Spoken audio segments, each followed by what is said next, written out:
નમસ્કાર દર્શક મિત્રો, જનઅર્પણ ન્યૂઝમાં આપનું સ્વાગત છે। વડોદરા જિલ્લાની 218 ગ્રામ પંચાયતોની ચૂંટણી યોજાઈ છે, જેમાં સરપંચ પદ માટે 208 અને વડોદરાના સભ્યોની 1095 બેઠકો માટે મતદાન યોજાવાનું છે, જેમાં 4.35 લાખ મતદારો બેલેટ પેપરથી મતદાનનો અધિકાર વાપરશે। ત્યારે ધનિયાવી, રાઘોપુરા, રાભીપુરા, સમસપુરા, પાતરવેરી સહિતના ગામોમાં મતદાન યોજાઈ રહ્યું છે।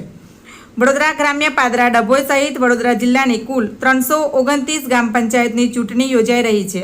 કાયદો અને વ્યવસ્થા જળવાય તે માટે ચુસ્ત પોલીસ બંદોબસ્ત હેઠળ મતદાન શરૂ થયું છે।